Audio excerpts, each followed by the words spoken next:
Praise the Lord.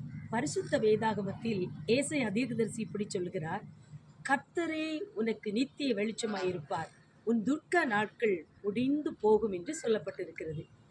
இயேசு கிறிஸ்து நமக்கு நித்திய வெளிச்சமாய் இருக்கிறார். அப்படி என்றால் நம்முடைய வாழ்க்கையில் இதற்கு முன்பதாக ஏதோ ஒரு இருட்டு இருந்திருக்க வேண்டும்.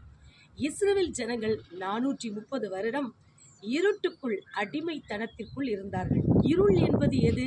துக்கம், வேதனை, சஞ்சலம், அடிமைத்தனம், தவிப்பு, ஏளனம், பரிகாசம், கவலை, கண்ணீர், இல்லாமை, இயலாமை, இவைகள்தான் இருள்.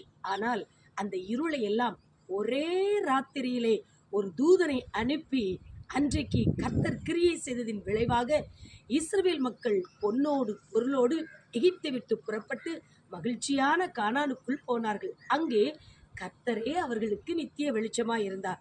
இதை போலவே இயேசு கிறிஸ்து 4 ஜாமங்களையும் கடந்தவர். புதிய பாட்டு காலத்திலே 4ஆம் ஜாமத்தில் இயேசு கடலின் மேல் நடந்து வந்தார். அப்பொழுது சீசர்கள் படவில ஏறி போகும்போது இயேசுவை பார்த்து ஆவேசம் என்று சொல்லி அலறினார்கள். சுற்றிலும் இருட்டு, அலையை பார்த்தால் பயம், கடலை பார்த்தால் பயம், முற்பக்கம் பிற்பக்கம் எல்லா பக்கத்திலும் பயம்.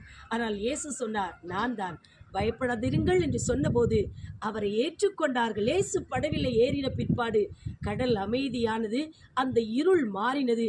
இயேசுவே வெளிச்சமாயிருந்து அவர்களை அக்கறை கொண்டு போய் சேர்த்தார். இயேசு ஜாமங்களை கடந்தவர், ஜாமங்களை கடக்க வைப்பவர். அவர் முழு உலகத்தின் பாவத்தை சுமந்து தீர்த்தவர். இருள் என்கிற பாவத்தை, இருள் என்கிற அக்கிரமத்தை எல்லாம் மாற்றி நமக்கு புது வாழ்வு தருவது இயேசு கிறிஸ்து மட்டும்தான். ஆகினாலே தான் உங்கள் வாழ்க்கையிலும் கூட ஏதோ ஒரு இருள் சூழ்ந்திருக்கிறதா? இன்றைக்கு கர்த்தர் உங்களை பார்த்து சொல்லுகிறார், நானே உனக்கு நித்திய வெளிச்சமாய் இருப்பேன், உன் துக்க நாட்கள் முடிந்து போகும். இந்த வார்த்தையை இயேசுவின் நாமத்தினாலே ஏற்றுக்கொண்டு விசுவாசியுங்கள். உங்கள் துக்கம் சந்தோஷமாய் மாறும்.